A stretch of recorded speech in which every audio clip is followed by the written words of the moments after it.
राजा हरिश्चंद्र की पूरी कहानी सत्य, त्याग और धर्म की एक महान मिसाल है।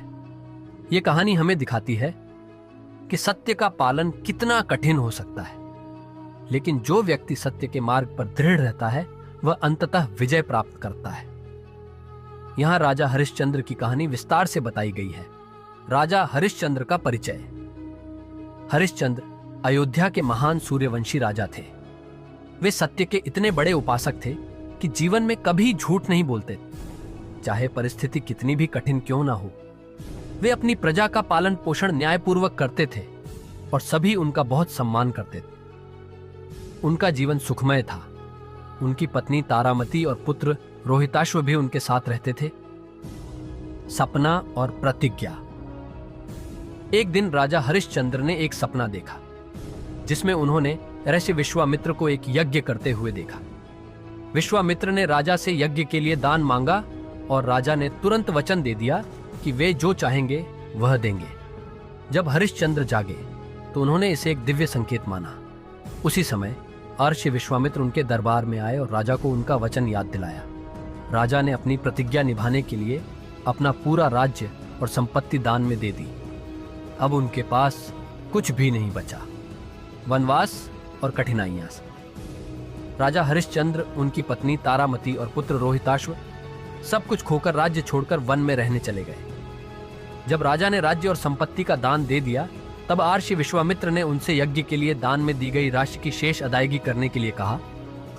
हरिश्चंद्र के पास कोई धन नहीं था, इसीलिए ऋषि ने उन्हें किसी अन्य उपाय से धन अर्जित करने के लिए कहा। स्वयं को बेचने की मजबूरी। धन की अदायगी के लिए राजा ने खुद को काशी में एक डोम, श्मशान के पहरेदार के हाथों बेच दिया। डोम का कार्य मृतकों के शवों का अंतिम संस्कार करवाना था और हरिश्चंद्र अब उसका दास बन गए। दूसरी ओर उनकी पत्नी तारामती भी एक ब्राह्मण के घर में दासी का काम करने लगी। दोनों के जीवन में अपार कठिनाइयां आईं, लेकिन उन्होंने हर स्थिति में सत्य का पालन करना जारी रखा। तारामती की कठिनाइयां आई और पुत्र रोहिताश्व की मृत्यु। एक दिन उनका पुत्र रोहिताश्व जंगल में खेलते समय सर्पदंश का शिकार हो गया और उसकी मृत्यु हो गई। तारामती गहरे शोक में डूबी अपने मृत पुत्र का अंतिम संस्कार करवाने के लिए श्मशान पहुंची। श्मशान का पहरेदार, जो अब हरिश्चंद्र थे, ने उनसे अंतिम संस्कार के लिए शुल्क मांगा। तारामती के पास शुल्क के लिए कुछ भी नहीं था और जब हरिश्चंद्र ने देखा कि यह उनकी अपनी पत्नी और मृत पुत्र है तो वे गहरे दुख में डूब गए। परंतु उन्होंने सत्य का पालन करते हुए नियमों का पालन किया और शुल्क की मांग की। तारामती के पास कुछ नहीं था, इसीलिए उन्होंने अपने शरीर पर पहनी हुई साड़ी का आधा हिस्सा शुल्क के रूप में देने का प्रस्ताव रखा।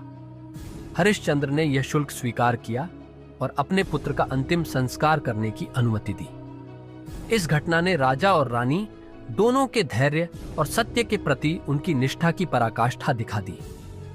देवताओं का प्रकट होना। जब राजा हरिश्चंद्र और रानी तारामती अपने पुत्र का अंतिम संस्कार कर रहे थे, तभी देवताओं ने प्रकट होकर उनकी सत्यनिष्ठा और धर्म पालन की सराहना की।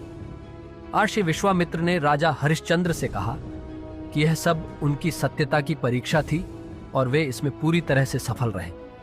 देवताओं ने हरिश्चंद्र के पुत्र रोहिताश्व को जीवित कर दिया और राजा को उनका राज्य और सारी संपत्ति वापस कर दी।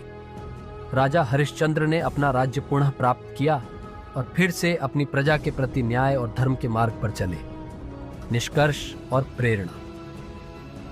राजा हरिश्चंद्र की यह कहानी हमें यह सिखाती है कि सत्य का पालन किसी भी परिस्थिति में किया जाना चाहिए, चाहे उसके लिए कितने भी बड़े त्याग की आवश्यकता क्यों ना हो, जीवन में कितनी भी कठिनाइयां क्यों ना आए। अगर हम सत्य के मार्ग पर अडिग रहते हैं तो अंततः विजय हमारी होती है। राजा हरिश्चंद्र की सत्यनिष्ठा और उनके द्वारा किए गए बलिदान हमें सिखाते हैं कि जीवन का सबसे बड़ा धर्म सत्य है। सवाल: अगर आपके जीवन में कभी ऐसा समय आए जब आपको सत्य और अपनों के बीच चुनाव करना पड़े, तो क्या आप राजा हरिश्चंद्र की तरह सत्य का साथ दे पाएंगे? अपनी राय कमेंट में जरूर बताएं और अगर आपको यह कहानी प्रेरणादायक लगी हो तो लाइक करें, शेयर करें और चैनल को सब्सक्राइब जरूर करें।